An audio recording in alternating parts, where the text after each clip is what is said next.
Truy nóng nhóm đi ô tô chặn đường bắt cóc người dân tống tiền chỉ sau 48 giờ gây án. Ngày 10 tháng 8, Công an huyện Dương Minh Châu, tỉnh Tây Ninh cho biết đang tạm giữ hình sự 5 đối tượng gồm Lưu Văn Ninh, 31 tuổi, Phan Hữu Phước, 17 tuổi, cùng ngụ huyện Tân Châu, tỉnh Tây Ninh, Đỗ Nhật Tiến, 15 tuổi, Lưu Thanh Tiền, 37 tuổi, cùng ngụ huyện Châu Thành, tỉnh Tây Ninh và Lê Văn Dũng, 21 tuổi, ngụ huyện Sông Hinh, tỉnh Phú Yên, tạm trú thị xã Hòa Thành, tỉnh Tây Ninh để điều tra về hành vi phạm tội bắt cóc nhằm chiếm đoạt tài sản. Trước đó, vào ngày 6 tháng 8, Công an huyện Dương Minh Châu tiếp nhận trình báo của anh NTH, 26 tuổi, ngụ xã Trường Hòa, thị xã Hòa Thành về việc anh bị một nhóm đối tượng lạ mặt bắt cóc đòi tiền chuộc. Cụ thể, vào khoảng 23 giờ 15 phút ngày 5 tháng 8,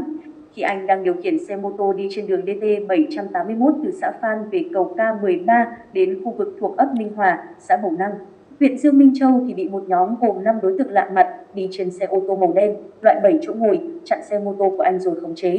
Bắt giữ anh Hát đưa vào xe ô tô, sau đó gọi điện cho người nhà anh Hát đòi tiền chuộc. Sau khi tiếp nhận tin báo của nạn nhân, Công an huyện Dương Minh Châu đã nhanh chóng tiến hành sàng lọc thông tin và nhận định đây là vụ án bắt cóc nhằm chiếm đoạt tài sản của bị hại, đồng thời triển khai thực hiện đồng bộ các biện pháp nghiệp vụ và huy động lực lượng truy bắt các đối tượng gây án. Sau 48 tiếng tiến hành điều tra, rà soát các đối tượng khả nghi, Công an huyện Dương Minh Châu đã xác định được các đối tượng gây án đang lẩn trốn tại thành phố Tây Ninh và tiến hành bố trí, bắt giữ được 4 đối tượng gồm Lưu Văn Ninh,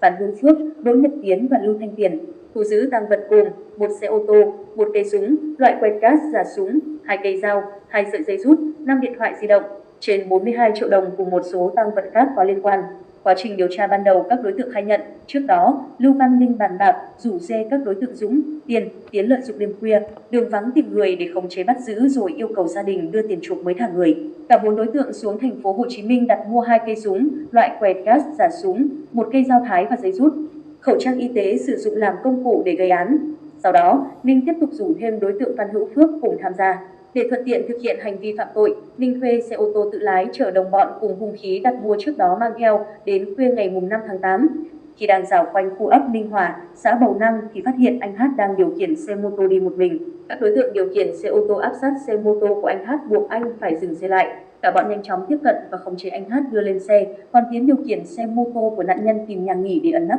Các đối tượng chở anh Hát đến một ngôi nhà bỏ hoang thuộc xã Tân Hiệp, huyện Tân Châu để canh giữ, ép buộc nạn nhân gọi điện thoại cho gia đình đòi tiền chuộc, đồng thời hối thúc đe dọa người nhà anh Hát chuyển tiền mới thả người. Ngay sau khi nhận được tiền, nhóm đối tượng này đã trả xe mô tô và thả anh Hát về nhà. Sau đó, các đối tượng đã rút toàn bộ số tiền là 80 triệu đồng và chia nhau tiêu xài. Tuy nhiên, mọi hoạt động của các đối tượng đã không thể qua mắt các trinh sát nên chỉ sau 48 giờ đồng hồ gây án, các đối tượng Ninh, Phước, Tiến và Tiền lần lượt bị Công an huyện Dương Minh Châu bắt giữ. Riêng Lê Văn Dũng biết không thể lẩn trốn nên đã ra đầu thú ngay sau đó. Hiện vụ việc đang được Công an huyện Dương Minh Châu tiếp tục điều tra làm rõ để xử lý theo quy định của pháp luật.